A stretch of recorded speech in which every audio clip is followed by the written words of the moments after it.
guys, welcome back to our channel. Hope you all are doing good. Guys, நம்ம இந்த வீடியோவில் என்ன பார்க்க போகிறோம்னா முட்டை சேமியா எப்படி செய்யறதா பார்க்க போகிறோம். அதுக்கு என்னென்ன பொருட்கள் தேவைன்னு முதல்ல பார்ப்போம் வாங்க. ஸோ நான் இங்கே ஒரு கப்பு சேமியா எடுத்து வச்சுருக்கேன். கொஞ்சம் ஆயில், கொஞ்சமாக கடுகு, கருவேப்பிலை, ஒரு பெரிய சைஸ் ஆனியனை பொடியாக நறுக்கி வச்சுருக்கேன், 3 green chilli, 2 தக்காளி பொடியாக நறுக்கி வச்சது, கொஞ்சமாக பொடியாக நறுக்கி வச்சுருக்க பீன்ஸ் அண்டு கேரட்,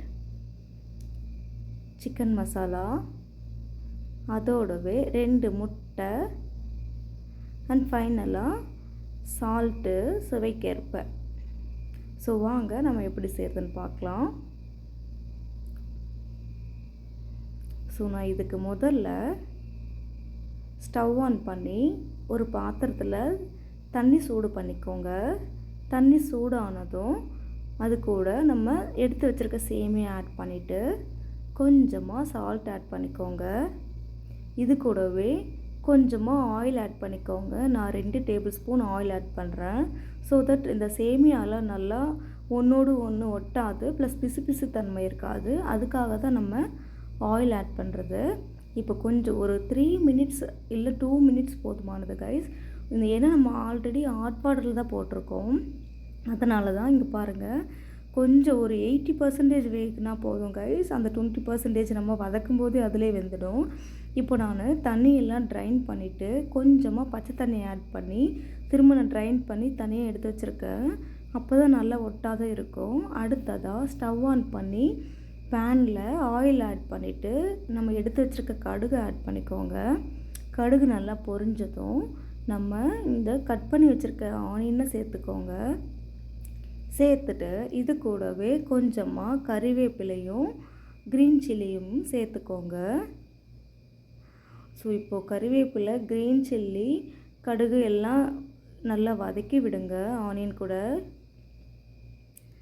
ஸோ ரொம்ப கோல்டன் கலரில் வரணும்னு அவசியம் இல்லை, கொஞ்சம் இந்த அளவு வதங்கினதும் இப்போ நம்ம நறுக்கி வச்சுருக்க கேரட் அண்டு பீன்ஸை சேர்த்துக்கோங்க.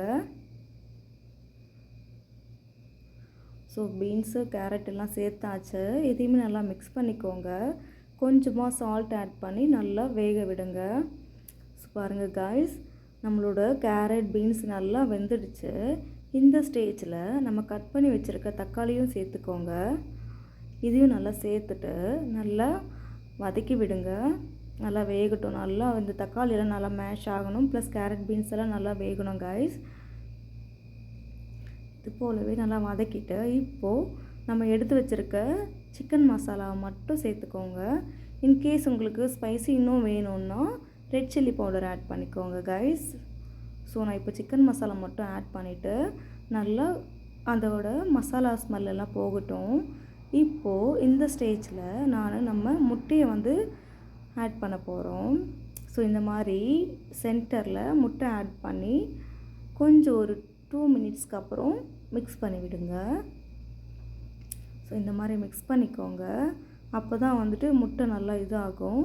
ஸோ இப்போ இந்த முட்டை, கேரட், பீன்ஸு, வெங்காயம் எல்லாம் நல்லா மிக்ஸ் பண்ணி விட்டுட்டு நல்லா இந்த மாதிரி கொத்தி விடுங்க. அப்போ தான் முட்டையெல்லாம் நல்லா பொடி பொடி ஆகும். இந்த ஸ்டேஜில் நம்ம வேக வச்சு வடிகட்டி வச்சுருக்க சேமியாவை சேர்த்துக்கோங்க. சேர்த்துட்டு நல்லா மிக்ஸ் பண்ணிவிட்டு உப்பு இருக்கான்னு செக் பண்ணிக்கோங்க. இன்கேஸ் உப்பு பத்தலான்னா உப்பு ஆட் பண்ணிக்கோங்க.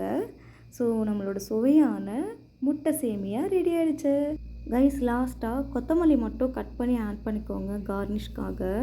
ஸோ கைஸ், நம்மளோட முட்டை சேமியா ரெடி ஆகிடுச்சு. ஸோ நான் டேஸ்ட்டும் பார்த்துட்டேன், நல்லாவே இருக்குது. யூஸ்வலாக இது நாங்கள் பிரேக்ஃபாஸ்ட்டுக்கு செய்வோம். என்னோடய சன் ரொம்ப விரும்பி சாப்பிடுவான். ஸோ இதே மாதிரி நீங்களும் நான் சொன்ன இன்க்ரீடியன்ஸ்லாம் வச்சு ஆட் பண்ணி ட்ரை பண்ணி பாருங்கள். குழந்தைங்க ரொம்ப விரும்பி சாப்பிடுவாங்க. ஓகே கைஸ், இந்த வீடியோ உங்களுக்கு பிடிச்சிருந்தா லைக், ஷேர், கமெண்ட் பண்ணுங்கள் அண்ட் மறக்காமல் சப்ஸ்கிரைப் பண்ணுங்கள். தேங்க்யூ ஃபார் வாட்சிங் கைஸ்.